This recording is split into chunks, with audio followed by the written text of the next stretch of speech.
दोस्तों जब से रशिया और यूक्रेन का ये लड़ाई शुरू हुआ है तब से रशिया के ऊपर आर्थिक रूप में जो प्रतिबंध लगाया गया उसके बाद रशिया को कोई बड़ा खुशखबरी नहीं मिला है। पर दोस्तों अब करीबन 1 साल के बाद रशिया को थोड़ा राहत मिला है क्योंकि रशिया के सामने एक बहुत बड़ा ऐसा प्रोजेक्ट आया है जो रशिया के लिए कुछ बिलियन डॉलर के डील को लेके आगे बढ़ सकता है। और दोस्तों ये जहाँ पे एक तरफ रशिया के लिए खुशखबरी है तो वहीं पे दूसरी तरफ ये कुछ देशों की चिंताओं को बढ़ा सकता है, जिनमें जापान, चाइना और अमेरिका जैसे देश शामिल है। हालांकि दोस्तों ये खुशखबरी भी रशिया के सबसे करीब तरीन दोस्त मतलब भारत के तरफ से ही आ रहा है। रिपोर्ट के मुताबिक इंडियन रेलवे के एक बहुत बड़े प्रोजेक्ट में रशिया को सफलता मिला है और रशियन कंपनी को लोएस्ट बिडर के रूप में चुना गया है। बेसिकली रशियन कंपनी इंडिया के रेलवे मार्केट में उतरना चाहता है और इसी कारण रशियन कंपनी ट्रांसमैश होल्डिंग और भारत के रेलवे विकास निगम के द्वारा इंडियन रेलवे के कॉन्ट्रैक्ट में बिडिंग किया गया। और दोस्तों बताया जा रहा है कि ये जो कंसोर्शियम है ये फिलहाल इस टेंडर का सबसे लोएस्ट बिडर है। टेंडर असल में 580 बिलियन इंडियन करेंसी का है जो करीब करीब 7.3 बिलियन यूएस डॉलर होता है। टेंडर के अंतर्गत टोटल 200 स्लीपर वेरिएंट के 160 किलोमीटर पर आवर रफ्तार वाले वंदे भारत ईएमओ को बनाना है। और दोस्तों ये संपूर्ण रूप से इंडियन रेलवे के लिए होगा और इसे महाराष्ट्र के लातूर और तमिलनाडु के चेन्नई में बनाया जाएगा। दोस्तों यहाँ पे आपकी जानकारी के लिए बता दूं कि ट्रांसमैश होल्डिंग रेलवे विकास निगम लिमिटेड के जो कोट था वो 16 कार वाले एक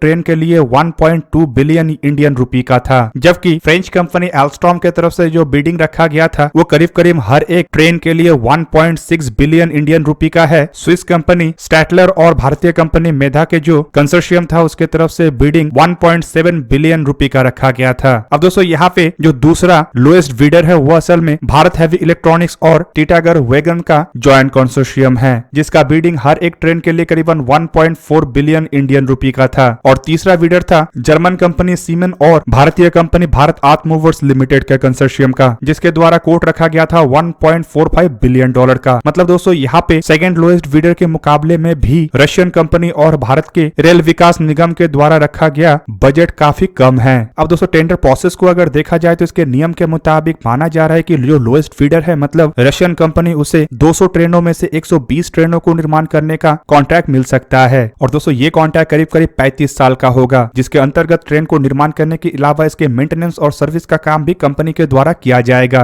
अब दोस्तों बाकी के बचे 80 ट्रेनों का ऑफर असल में सेकंड लोएस्ट बिडर को दिया जाएगा। और दोस्तों यहाँ पे भी सेकंड लोएस्ट बिडर के सामने शर्त ये रहेगा कि जो सबसे लोएस्ट बिडर मतलब रशियन कंपनी की तरफ से जिस प्राइस में ट्रेन को बनाने को लेके कहा गया है, अगर उतने प्राइस में सेकंड लोएस्ट बिडर इस ट्रेन को बना पाता है तो उन्हें 80 ट्रेनों को बनाने का कॉन्ट्रैक्ट दिया जाएगा। और अगर सेकंड लोएस्ट बिडर की तरफ से इसे मना कर दिया जाता है तो ये same offer third lowest bidder को रखा जाएगा। और दोस्तों अगर कोई भी कंपनी उतने प्राइस में ट्रेनों को बनाने के लिए राजी नहीं होता है तो बाकी के 80 ट्रेनों के भी कॉन्ट्रैक्ट रशियन कंपनी मतलब फर्स्ट लोएस्ट बिडर को दे दिया जाएगा। मतलब दोस्तों यहाँ पे जर्मनी, स्विट्जरलैंड और फ्रांस जैसे देशों के सामने अब रशिया एक बहुत बड़ा चुनौती बन के आगे आया है। ऑलरेडी 120 ट्रेनों को निर्माण करने का कॉन्ट्रैक्ट जहाँ पे रशियन कंपनी ने एक तरीके से हासिल कर लिया तो वहीं पे इन देशों के सामने भी प्राइस को कम करके ट्रेनों को बनाने का एक शर्त रशियन कंपनी ने रख दिया। अब दोस्तों इन देशों के तरफ से अगर इस शर्त को नहीं माना जाता है तो भी फायदा रशिया को ही होगा। और दोस्तों इससे आप लोग समझ चुके होंगे कि भारत के जो रेलवे मार्केट है उसमें कदम रख के रशिया ने कितने सारे देशों के सपने को चूर चूर कर दिया है। बेसिकली दोस्तों यहाँ पे और भी कई सारे देशों का सपना भारत के अंदर बुलेट ट्रेन को निर्माण करने को लेके है। और फिलहाल बुलेट ट्रेन को लेके जापान की तरफ से भारत के साथ काफी बेहतरीन तरीके से काम किया जा रहा है। लेकिन दोस्तों यहाँ पे जापान के लिए भी अब चुनौती बढ़ने वाला है, क्योंकि अगर रशियन कंपनी की तरफ से इंडिया के वंदे भारत जैसे प्रोजेक्टों में बढ़ चढ़ के हिस्सा लिया जा रहा है और इतना कम लागत में ट्रेनों को निर्माण करने का बात रखा गया है, तो इसका मतलब ये भी है कि आने वाले समय में बुलेट ट्रेन के प्रोजेक्ट में भी रशियन कंपनी की तरफ से भाग लिया जाएगा। और दोस्तों अगर रशियन कंपनी कम प्राइस में इसे तैयार करने के लिए राजी हो जाता है तो जापान का पत्ता भी कट सकता है। हालांकि दोस्तों अगर रेलवे इंफ्रास्ट्रक्चर और रेलवे टेक्नोलॉजी को देखा जाए तो फिलहाल जापान का मुकाबला करने का क्षमता रशिया के पास नहीं है। जापान के पास state of the art railway technology है और जापान के बुलेट ट्रेन को दुनिया के सबसे बेहतरीन और सबसे टेक्नोलॉजिकल एडवांस ट्रेनों में से एक में गिना जाता है। इवन दोस्तों जापान के ट्रेन टेक्नोलॉजी को तो अमेरिका के द्वारा भी चुनौती देना असंभव हो रहा है। हालांकि दूसरी तरफ अगर देखा जाए तो जापान भारत में बुलेट ट्रेन नेटवर्क को तैयार करने को लेकर पहले से ही भारत के साथ बातचीत में है और दोस्तों इस मामले में रशिया थोड़ा पीछे है। हालांकि दोस्तों बुलेट ट्रेन नेटवर्क बनाने के बाद अगर भारत की तरफ से ट्रेनों को निर्माण किया जाता है और इसके लिए विदेशी कंपनियों को हायर किया जाता है तो यहाँ पे रशियन कंपनी जापानीज कंपनी के हिस्से को काट सकता है, क्योंकि अगर फर्स्ट बिडर के रूप में भी जापानीज कंपनी होता है और सेकंड बिडर के रूप में रशियन कंपनी होता है तो ऑब्वियसली संपूर्ण डील का एक हिस्सा सेकंड बिडर के रूप में रशियन कंपनी को भी जा सकता है। दोस्तों यहाँ पे आप लोगों को क्या लगता है कि रशिया की तरफ से भारत के रेलवे मार्केट में कदम रख के किस तरीके से वेस्टर्न देशों की चुनौतियों को बढ़ाया गया है, कमेंट करके जरूर बताइए। दोस्तों आज का वीडियो यही पे ही करते हैं समाप्त। किसी और एक दिन किसी और एक वीडियो में मिलेंगे, तब तक के लिए जय हिंद, वंदे मातरम।